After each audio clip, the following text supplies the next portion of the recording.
महाराज जी, श्री हरिवंश। महाराज जी, हम सबका जन्म हरि नाम जपने के लिए हुआ है, परंतु हमें अक्सर ऐसा महसूस होता है कि कुछ और भी कारण अवश्य होगा। उस कारण को कैसे ढूंढें? मेरी जिंदगी का पर्पस क्या है? केवल जगना है बस। स्वप्न का जो दुख सुख है वो केवल जगने से जाएगा। ना आप स्त्री हो, न यहाँ कोई पुरुष है, न यहाँ कोई कर्तव्य है। स्वप्न का कोई कर्तव्य होता है क्या? बड़ा मेहनत किया स्वप्न में जगे तब सब झूठा हुआ ना। स्वप्न में आपने 100 लोगों को भोजन पवाया और 100 लोगों को जान से मार दिया। जो जगने के बाद आपको क्या पुण्य लगेगा कि पाप लगेगा? है कुछ नहीं लगे। क्यों? किया तो था स्वप्न में, भंडारा किया स्वप्न में, मारा तो क्या उस समय क्या झूठा लग रहा था? स्वप्न में नहीं लग रहा था ना। जग गए तब लगा ना। तो उमा काहूं मैं अनुभव अपना, सत हरि भजन जगत सब सपना। तो अब आपको लग रहा है और कोई कर्तव्य है, तो ये स्वप्न में लग रहा है।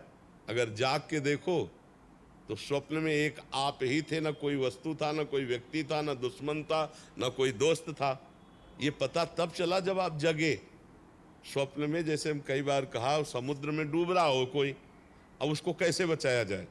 बहुत से तैराक बुला लिए जाए, नौका बुला ली जाए, सब व्यवस्था कर ली जाए, तो क्या स्वाप्निक पुरुष को बचाया जा सकता है क्या, जो स्वप्न में समुद्र में डूब रहा है? कुछ उपाय नहीं करेगा। उपाय एक करेगा, उसको पकड़ के जगा दो। ना एक बूंद पानी है, ना वो डूब रहा है, ना कोई परेशानी है। समझ रहे ना? लेकिन उस समय उसको परेशानी है जब डूब रहा है।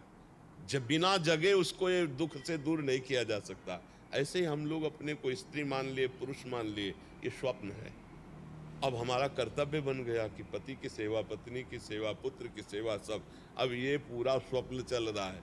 और जब आखिरी में यहाँ से तो ना कोई पति, ना कोई पुत्र, ना कोई कुछ, जीव अकेला उड़ा। दुनिया में लाखों का मेला जुड़ा, हंसा जब जब उड़ा। तो अब तो क्या कर्तव्य था?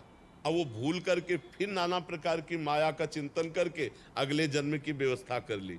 हमारा तो उद्देश्य ये है कि अपने कर्तव्य का पालन करो स्वांग की तरह। स्वांग में जैसे नहीं, थोड़ी देर के लिए आप किसी की पत्नी बने, या थोड़ी देर के लिए आप मित्र बने, थोड़ी देर के लिए आप जो भी बने, तो बढ़िया स्वांग करते हैं ना, तो डायरेक्टर इनाम देता, पैसा देता है। ऐसे हमें भगवान ने एक स्वांग भेजा है।